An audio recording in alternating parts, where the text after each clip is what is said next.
അസ്സലാമലൈക്കും എല്ലാവർക്കും റസീം കിച്ചണിലേക്ക് സ്വാഗതം. ഞാൻ ഇന്ന് വന്നിട്ടുള്ളത് രാത്രി നാസ്തക്കുള്ള കറിക്കുള്ള റെസിപ്പി ആയിട്ടാണ്. അപ്പോൾ ചപ്പാത്തിയാണ് രാത്രി, അത് ഒക്കെ റെഡിയായി. ഇനിയിപ്പോൾ അതിനുള്ള കറി ഉണ്ടാക്കണം. അപ്പം ഞാൻ വെച്ചാൽ ഉരുളക്കിഴങ്ങും കോളിഫ്ലവറും കൂടി ഒരു കറി ഉണ്ടാക്കാമെന്ന് വെച്ച് അധികം ഇൻഗ്രീഡിയൻസ് ബുദ്ധിമുട്ടൊന്നും ഇല്ലാത്ത സിമ്പിൾ കറിയല്ലേ എന്ന് വിചാരിച്ച്. അപ്പോൾ ഈ വീഡിയോ കാണുന്ന ആരെങ്കിലും ഇതുവരെ എൻ്റെ ചാനൽ സബ്സ്ക്രൈബ് ചെയ്തിട്ടുണ്ടെങ്കിൽ പ്ലീസ് ഒന്ന് സബ്സ്ക്രൈബ് ചെയ്യണേ.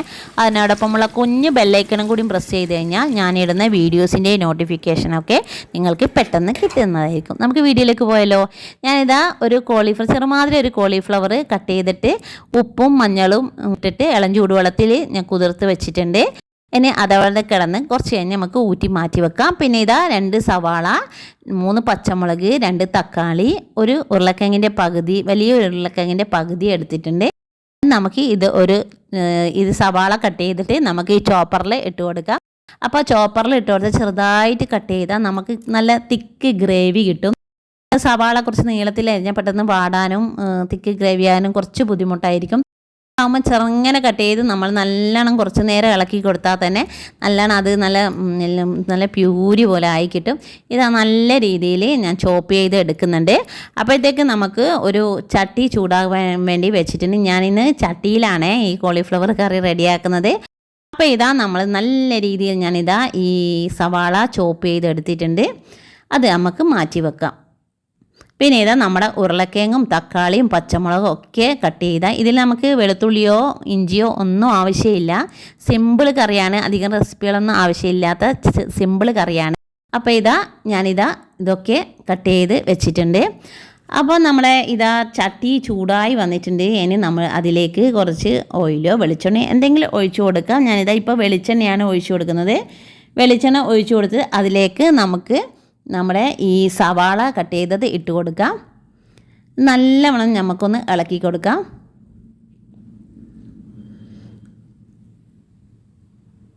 പിന്നെ അതിലേക്ക് നമുക്ക് കുറച്ച് ഉപ്പ് ചേർത്ത് കൊടുക്കാം.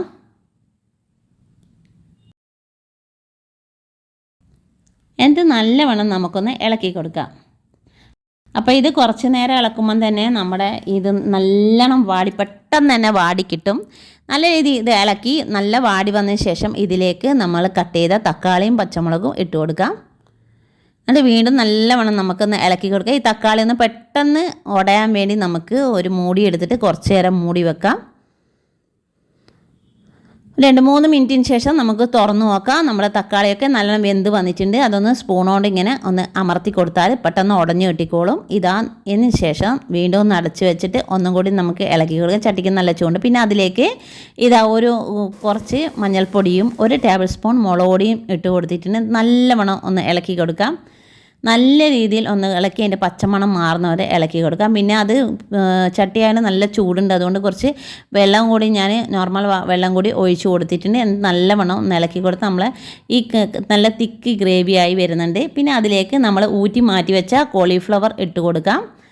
അതുപോലെ ഉരുളക്കിഴങ്ങിൻ്റെ കഷ്ണവും കട്ട് ചെയ്തിട്ടുണ്ടായിരുന്നില്ല, അതും നമുക്ക് ഇതിലേക്ക് ഇട്ട് കൊടുത്ത് നല്ല രീതിയിൽ ഒന്ന് ഇളക്കി കൊടുക്കാം. പിന്നെ ഇതിലേക്ക് നമുക്ക് ആവശ്യമുള്ള വെള്ളം ഒഴിച്ചു കൊടുക്കാം.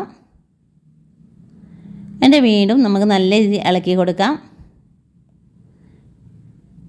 പിന്നെ പാകത്തിനുള്ള ഉപ്പും ചേർത്ത് കൊടുക്കുക. കുറച്ച് കറിവേപ്പില ഇട്ട് കൊടുത്ത് നമുക്ക് അടച്ച് വെച്ച് തിളപ്പിച്ചെടുക്കാം. അപ്പോൾ ഈ കോളിഫ്ലവർ നമ്മൾ വേവിപ്പിച്ചിട്ടില്ല, ഇളം ചൂടുവെള്ളത്തിൽ ഇട്ട് വെച്ചിട്ടേ ഉള്ളൂ. കീടങ്ങളോ മറ്റെന്തെങ്കിലും ഉണ്ടെങ്കിൽ പൊയ്ക്കോട്ടേം ചൊല്ലിയിട്ട് പിന്നെ നല്ലവണ്ണം തുറന്നതിന് ശേഷം നല്ല രീതിയിൽ വീണ്ടും ഒന്ന് ഇളക്കി കൊടുക്കാം. അപ്പോൾ നമ്മളെ ഗ്രേവിയൊക്കെ ആയിട്ടുണ്ട്, കോളിഫ്ലവർ വെന്തിട്ടുണ്ട്. പിന്നെ കുറച്ച് ഗരം മസാലപ്പൊടിയുടെ കുരുമുളക് പൊടി ഇട്ട് കൊടുക്കാം. ഞാനിപ്പം ഗരം മസാലപ്പൊടി ഇട്ട് കൊടുത്തിട്ട് നല്ലവണ്ണം ഇളക്കുന്നുണ്ട്. ആവശ്യമുണ്ടെങ്കിൽ മാത്രം ഇട്ടമായി, ഞാൻ ഇട്ട് കൊടുത്തതേ ഉള്ളൂ. ഇത് സിമ്പിൾ കറിയാണ്. പിന്നെ നമ്മുടെ ചട്ടി ആയതുകൊണ്ട് പെട്ടെന്ന് തന്നെ വെള്ളം വറ്റിപ്പോകുന്നതുകൊണ്ട് കുറച്ചും കൂടി ഗ്രേവിക്ക് വേണ്ടി ഞാൻ ഒന്നും കൂടിയും വെള്ളം ഒഴിച്ച് കൊടുക്കുന്നുണ്ട്. അപ്പോൾ ഇത് വളരെ സിമ്പിളായ ഒരു കറിയാണിത്. അപ്പോൾ എല്ലാവരും ഇങ്ങനെയൊന്ന് ഉണ്ടാക്കി നോക്കുക. അധികം ഇൻഗ്രീഡിയൻസ് ഒന്നും ഇതിൽ ചേർക്കുന്നില്ലല്ലോ. പൊടികളായിട്ട് മഞ്ഞൾപ്പൊടിയും ഗരം മസാലപ്പൊടിയും മുളക് പൊടിയും മാത്രമല്ല ചേർത്തിട്ടുള്ളൂ. വളരെ എളുപ്പത്തിൽ തയ്യാറാക്കാൻ പോകുന്ന ഒരു നസക്ക് പറ്റിയ നല്ലൊരു കറിയാണിത്. അപ്പോൾ നിങ്ങൾ ഇങ്ങനെയൊന്ന് ഉണ്ടാക്കി നോക്കേ.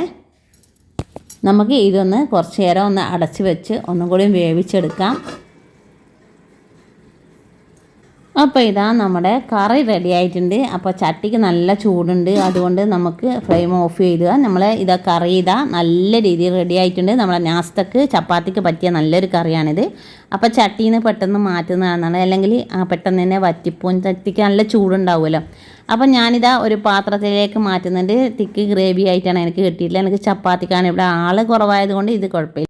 ഇതാ സിമ്പിളായ കോളിഫ്ലവർ ഉരുളക്കിഴങ്ങ് കറി റെഡി ആയിട്ടുണ്ട്. അപ്പോൾ എല്ലാവരും ഇങ്ങനെയൊന്ന് ഉണ്ടാക്കി നോക്കിയിട്ട് അഭിപ്രായം പറയണേ. അപ്പോൾ സിമ്പിൾ കറിയാണ് ഇത്. ചപ്പാത്തിക്ക് നാസ്തക്കാണ് ഞാൻ റെഡിയാക്കിയിട്ട്. അപ്പോൾ ഈ വീഡിയോ ഇഷ്ടമായെങ്കിൽ ലൈക്ക് ചെയ്യാനും ഷെയർ ചെയ്യാനും കമൻറ്റ് ചെയ്യാനും മറക്കരുത്.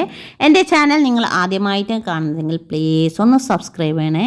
ഇൻഷാ അല്ലാഹ് അടുത്ത വീഡിയോയുമായി വരുന്നവരെ താങ്ക് യു, ബൈ, അസ്സലാമു അലൈക്കും, ടേക്ക് കെയർ, ബൈ ബൈ.